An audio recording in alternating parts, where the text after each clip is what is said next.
And what's your marketing? I mean, is it like, so if we were talking 8 years ago, it would have been clearly that this would be just obviously an SEO sort of thing, right? I mean, like that was, I just remember like, in 2000, you remember TripAdvisor, for example, Yeah. right? Like that was sort of the poster, child example of a really successful SEO company. They basically said, hey, people are searching for these travel queries and all the results are really bad.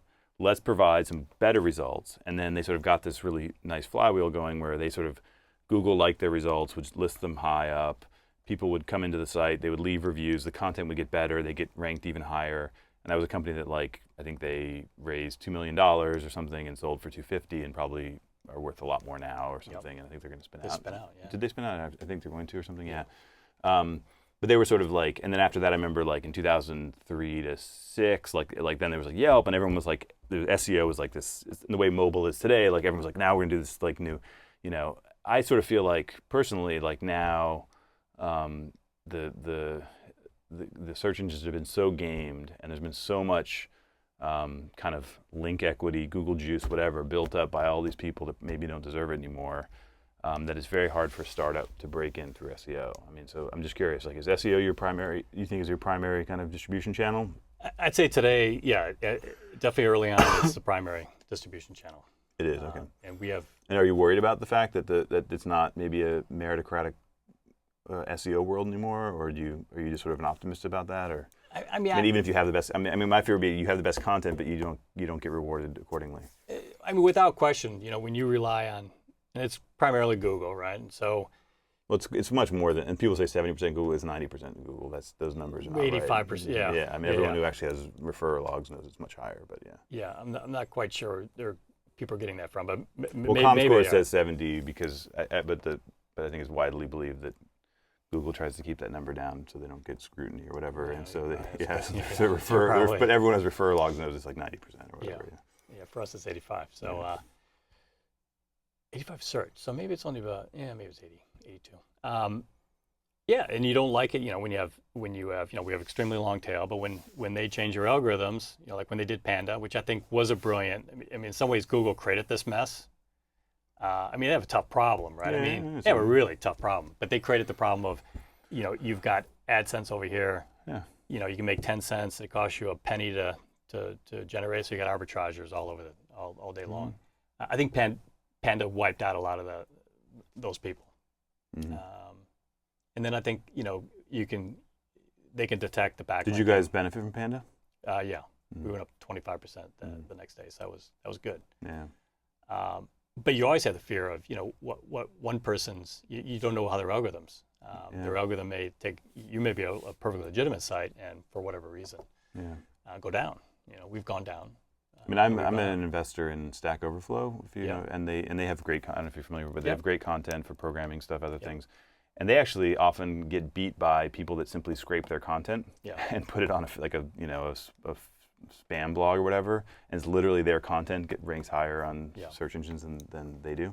Yeah, the whole scraping thing that's going on, that's a dirty little secret, I think, that just needs to be crushed. With scrape, you mean that kind of thing I'm describing there? Or? Yeah. Okay. It just, people are systematically scraping. Yeah. I mean, the search engines have algorithms. They're supposed to detect that, but it's just very hard, right? I think they're doing their best at it. It's just a very hard problem. Well, you've seen they're even getting trickier, right? So they use a thesaurus to change it. So they just make meaningless gibberish. Yeah. No, it's just a constant arms race. And when you have billions of dollars at stake on the other side, there's going to be a lot of money spent trying to game these search engines. And I think that the Bing and Google have the best intentions. They want to create a good user experience, but it's just hard, right? I mean, it's really hard. Yeah. Trying to ascertain for just a few keywords, what does that person really want? Yeah. So I think what they've done, the Google's changes have been very, very good. Just for the internet in general. Yeah. So that's good. So and then business model. Do you have ads or? Not yet. So I mean, the business model probably will be like Google. So it'll never be a pay to play. We want to give people. These are all the choices. It will have the sort of pure choices based on your filtering and requirements. And then we'll have a sponsored area. One of the things I learned from DoubleClick, DoubleClick, it was always about finding data to try to predict someone's behavior, to try to predict what ad they're going to respond to. And there was one piece of data that trumped all other data, and that was purchase intent. So sites like Kelley Blue Book we used to sell. Yeah. Someone compare a Nissan truck to a Toyota truck, it doesn't get any better. Yeah, no, I agree. I think if you have purchasing intent, that you'll find a way to monetize it. And Yep. the only question is balancing user experience and, not at all compromising your integrity or something, or your appearance of integrity Yes. or whatever. And we're very strong consumer advocates. From that sense, we want it completely objective, which is a challenge that, especially when you start bringing in user comments and stuff like that, the gaming that goes on there. But we want it to be very objective information, consumer advocacy. But we don't have any money. We don't have any monetization. Yeah. We've already had a few people come in, and you get the why, how come? Because we do have different ratings. We bring in a lot of expert ratings. It's kind of like a Rotten Tomatoes or a Metacritic. And we also take a look at, based on metrics, what we think's best based on all sorts of data. And then people complain, like, I'm not going to, I'm number 3. Mm-hmm. So what do you think about the, so you're doing a consumer internet, B2C internet startup, whatever you want to call it. It seems like there's, everyone and their uncle is starting a website today, a B2C website. I don't know how much you are still involved in kind of the angel investing community, but there's so many people getting funded. Do you worry that there's just so much noise out there that it makes it harder for you to compete?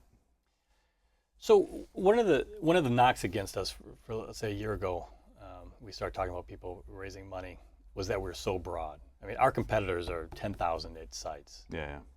We literally do everything from summer camps to fractional aircraft programs to mercury levels of fish. I mean, it seems crazy on the surface. Mm-hmm. And our approach has been, and my belief has been, why is Intel and Microsoft so dominant? Is whoever can amortize their R&D expense across the biggest base. And most of our competitors, and the technology we developed, this what we call data-driven content platform, costs millions of dollars to develop. A niche site in a $50,000 market, or a $500,000 market, or a $50 million market just can't spend that kind of money to develop the technology to model, present, collect the data, refresh it. I mean, they can't do it. Mm-hmm. And for us to enter any one of these individual markets actually turns out to be very, very inexpensive and very quick. Mm-hmm. So I worry about it because, like at DoubleClick, in the very big verticals, is specialization required? Mm-hmm. Do you really have to develop a solution just for that? Yeah. Like travel. Mm-hmm. Yeah. So, and you also have these very sort of entrenched, like travel's an area where people have both. You have people like TripAdvisor who have, I think they've really cluttered the experience, but they at least at one point had a really good user experience. And one of the challenges they have actually in their defense is that because they're so high up in the purchasing funnel, you talked about purchasing intent, because they're early they're sort of in the exploration phase, and like I think a typical travel purchase takes 20 days or I don't know what the numbers are, but something like that. It's the most highly considered purchase in all of advertising. Yeah, and so and the way the whole internet advertising world set up, right, with the affiliate world is the last click gets paid. Yeah. Right. And so what you see is that people that are trying to do top of the funnel experiences help you discover stuff end up being forced to put all of these last click experiences on there. So that's why TripAdvisor is more and more actually buy a plane ticket all over the site, kind of hurting the user experience, in my opinion, because the internet advertising system is sort of broken because we don't do attribution correctly. Even though TripAdvisor was the key determinant in generating the purchase intent, it doesn't get rewarded for it unless it's the last click. You see what I'm saying?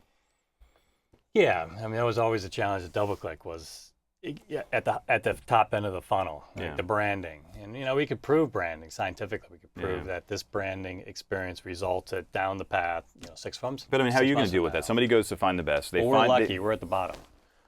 But are you? I mean, if I go to FindTheBest and I see I find this document system sounds really interesting, and you recommended that. I'd spend 4 weeks researching it. My final click might be an SEM ad on Google to actually go and sign up, click on the thing, okay, now I'm going to buy, Documentum or whatever. I don't know what the document management systems are these days. And then I finally said I'm going to buy it. I go to Google, I search for it. They've got a sponsored listing. I click on it. I sign up for have a salesperson call me. You don't get credit, right? Yeah, you're definitely always going to you're going to miss part of the funnel. But comparison engines are usually the last step, right? You're comparing things side by side. Price comparison engines. I think there's a big difference between price comparison and product, like what product to buy. I mean, we have a little. I mean, here's our challenge: price comparison. Yes, you click, you buy it. Yes. You're looking for the cheapest product. Ours, a document management system, and we're not the final stage. The final stage is I'm going to bring in the sales guy and have them explain I'm saying even I agree. quotes. I agree. So, but I'm saying even the lead. final online stage would be the lead step, right? It would be like the clicking on the ad to get the lead, and I'm just saying that even then you're probably really early in the funnel. Nah, I think we're pretty late. Okay. And I think the leads actually, I think most of those companies are more sort of lead based, and they're willing. If you look at the cost per click within Google for, let's say, document management, I think it's $25. It's very high. We just released plastic surgeons the other day. It's $6. I believe it's it's $12 a click. Mm-hmm. So people are willing to not necessarily based just on acquisition, but on based on click. Okay. And we're driving a ton of traffic to